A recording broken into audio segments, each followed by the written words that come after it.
નમસ્કાર મિત્રો, સ્વાગત છે તમારું અમારી યુટ્યુબ ચેનલમાં। તો મિત્રો, આજના વિડીયોમાં ખેડૂતો માટે બાગાયત વિભાગની એવી અગત્યની યોજના વિશે આપણે વાત કરીશું કે જે યોજનાનું નામ છે બોરવેલ સબસિડી સહાય યોજના।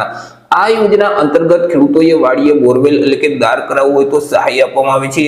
કેટલી સહાય મળવાપાત્ર થશે, યોજનાનો લાભ છે તે કોને કોને મળવાપાત્ર થશે, અરજી ફોર્મ કઈ તારીખથી કઈ તારીખ સુધીમાં ભરી દેવાના રહેશે, આ તમામ માહિતી આજે આપણે એક જ વિડીયોમાં મેળવી લેશું। પરંતુ તે પહેલા વિડીયો ગમે તો લાઈક અને શેર કરી દેજો, ચેનલમાં નવા હોય તો ચેનલને સબસ્ક્રાઇબ કરી દેજો। તો ચાલો મિત્રો, વિડીયોની શરૂઆત કરીએ।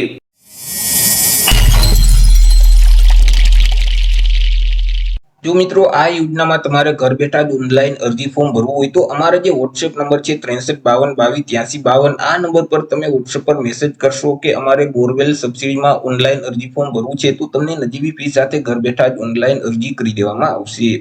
તો સૌથી પહેલા મિત્રો, આપણે વાત કરી લેશું આ જે બોરવેલ સબસિડી સહાય યોજના છે તે યોજનાનો મુખ્ય ઉદ્દેશ શું છે।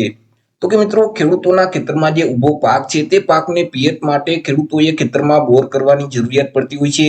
જેથી કરી ખેડૂતો પોતાના ખેતરમાં બોર કરાવી શકે તે હેતુ માટે ગુજરાત સરકારનું જે બાગાયત વિભાગ છે તેના દ્વારા બોરવેલ સહાય યોજના અમલમાં મૂકવામાં આવેલી છે કે જે યોજના અંતર્ગત ખેડૂતોએ વાડીએ બોરવેલ કરવો હોય તો સહાય આપવામાં આવે છે। વાત કરી લઈએ લાભ વિશે કે આ યોજનાનો લાભ છે તે ક્યાં ક્યાં ખેડૂતો મેળવી શકે છે।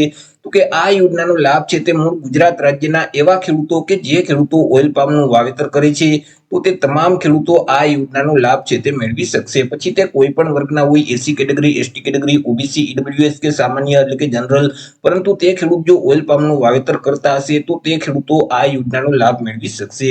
વાત કરી લઈએ મિત્રો સહાય વિશે કે યોજના અંતર્ગત કેટલી અને કેવી રીતે સહાય આપવામાં આવે છે। તો કે આ યોજના અંતર્ગત ઓઇલ પામનું વાવેતર કરતા જે ખેડૂતો છે તે ખેડૂતો પોતાની વાડીએ બોરવેલ કરાવે છે અને તેમની પાછળ જે કુલ ખર્ચ થયેલ છે તે કુલ ખર્ચના 50% લેખે સહાય આપવામાં આવે છે અથવા તો વધુમાં વધુ ₹50,000ની મર્યાદામાં સહાય મળવાપાત્ર થશે।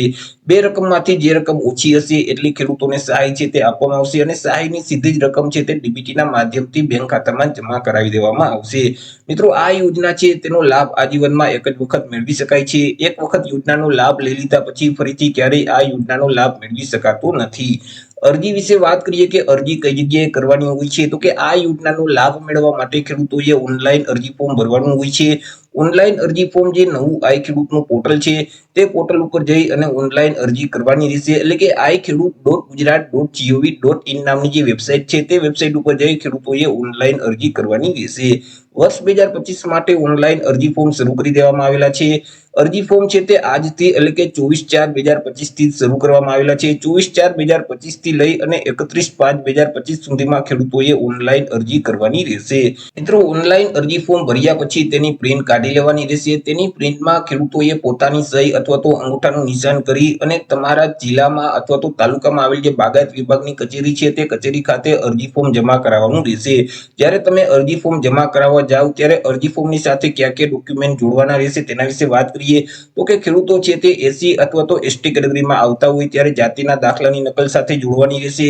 જો ખેડૂત છે તે દિવ્યાંગ હોય તો દિવ્યાંગતાનું પ્રમાણપત્ર છે તેની કોપી સાથે જોડવાની રહેશે। રેશન કાર્ડની નકલ છે, આધાર કાર્ડની નકલ છે, બેંક પાસબુકના પ્રથમ પાનાની નકલ અથવા તો રદ કરેલ ચેક છે, ત્યાર પછી ગામના નંબર 7, 12, 8 ના ઉતારાની નકલ સાથે જોડવાની રહેશે। જો સંયુક્ત ખાતેદાર હોય તો અન્ય ખેડૂતનું સંમતિ પત્રક પણ અરજી ફોર્મની સાથે જોડવાનું રહેશે।